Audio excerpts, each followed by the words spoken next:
कश्मीर के पूर्व राज्यपाल सत्यपाल मलिक का मंगलवार को लंबी बीमारी के बाद 79 वर्ष की आयु में निधन हो गया।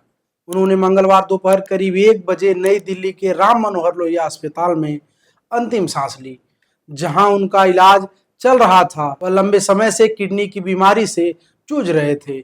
हालत ज्यादा बिगड़ने पर उन्हें 11 मई को दिल्ली के राम मनोहर लोहिया अस्पताल में भर्ती कराया गया था। सत्यपाल मलिक अगस्त 2018 से अक्टूबर 2019 तक पूर्ववर्ती जम्मू कश्मीर के अंतिम राज्यपाल रहे।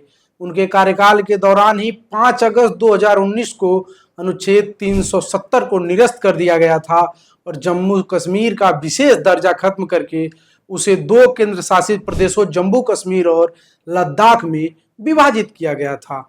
संयोग की बात है कि आज ही फैसले की 6ठी वर्षगांठ है और इसी दिन सत्यपाल मलिक ने अंतिम सांस ली।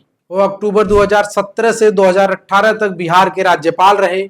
उन्हें 21 मार्च 2018 से 28 मई 2018 तक ओडिशा के राज्यपाल के रूप में कार्य करने का अतिरिक्त प्रभार भी दिया गया। जम्मू कश्मीर के 2 केंद्र शासित प्रदेशों में विभाजित होने के बाद सत्यपाल मलिक को गोवा का 18वां राज्यपाल नियुक्त किया गया।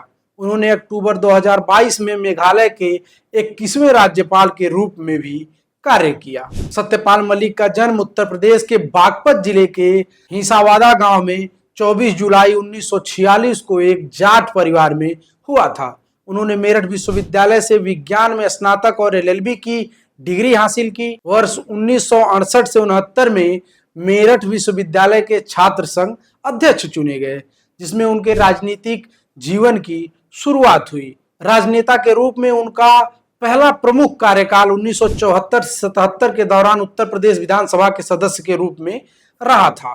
उन्होंने 1980 से 1986 और 1986 से 89 तक राज्यसभा में उत्तर प्रदेश का प्रतिनिधित्व किया। 1989 से 1991 तक जनता दल के सदस्य के रूप में अलीगढ़ से 9वीं लोकसभा के सदस्य रहे। लोक दल छोड़कर वो कांग्रेस में शामिल हुए। सत्यपाल मलिक को 1980 में चौधरी चरण सिंह की नेतृत्व वाले लोक दल ने राज्यसभा के लिए नामित किया, लेकिन 1984 में वह कांग्रेस में शामिल हो गए और पार्टी ने उन्हें 1986 में राज्यसभा भेज। बोफोर्स घोटाले का खुलासा होने के बाद उन्हें 1987 में कांग्रेस से इस्तीफा दे दिया और बीपी सिंह के साथ जुड़ गए। 1989 में उन्होंने जनता दल के उम्मीदवार के रूप में अलीगढ़ से लोकसभा चुनाव जीता और 1990 में कुछ समय के लिए केंद्रीय संसदीय कार्य और पर्यटन राज्य मंत्री के रूप में कार्य किया। 2004 में मलिक भाजपा में शामिल हो गए और बागपत से लोकसभा चुनाव लड़े, लेकिन तत्कालीन राष्ट्रीय लोक दल प्रमुख अजीत सिंह से हार गए। अपने ही कार्यकाल में मोदी सरकार ने मलिक को भूमि अधिग्रहण विधेयक पर विचार करने वाली संसदीय टीम का प्रमुख नियुक्त किया था। उनके पैनल ने विधेयक के खिलाफ कई सिफारिश की, जिसके बाद सरकार ने इस प्रमुख रिफॉर्म को ठंडे बस्ते में डाल दिया। कश्मीर में मिलिटेंसी शुरू होने के बाद से सत्यपाल मलिक जम्मू कश्मीर के राज्यपाल पद नियुक्त होने वाले पहले राजनेता थे। जम्मू कश्मीर से गोवा राजभवन भेजे जाने के बाद सत्यपाल मलिक के रुख में परिवर्तन देखा गया और वो मोदी समर्थक से उनके सबसे बड़े आलोचक बन गए। सत्यपाल मलिक ने 2022 के उत्तर प्रदेश विधानसभा चुनाव से पहले घोषणा की थी कि वह राष्ट्रीय लोक दल और समाजवादी पार्टी का समर्थन करेंगे।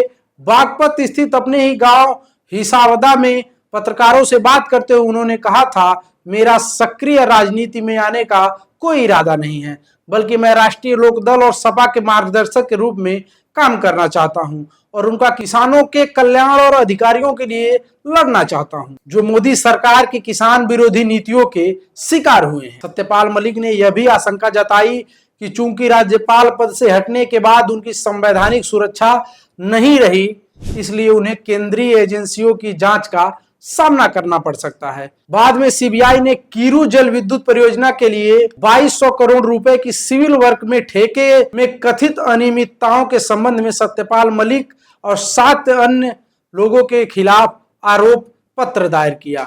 सीबीआई ने इस केस में 20 अप्रैल 2022 को मामला दर्ज किया था।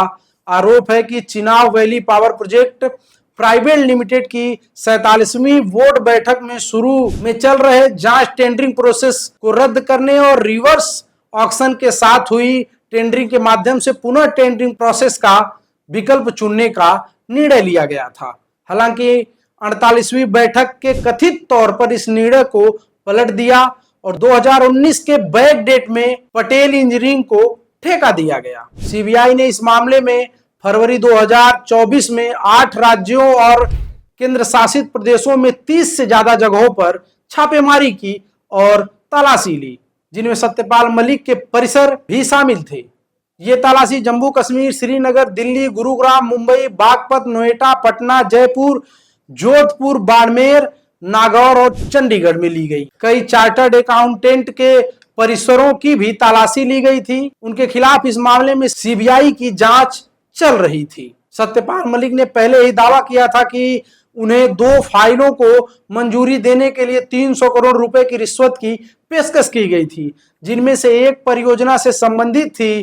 पिछले साल फरवरी में सीबीआई द्वारा उनके घर की तलाशी लेने के बाद मलिक ने आरोपों को खारिज करते हुए कहा था कि जांच उन लोगों की होनी चाहिए थी जिन्होंने भ्रष्टाचार किया था। मैंने इसका खुलासा किया था और मेरे ही खिलाफ जांच की जा रही है।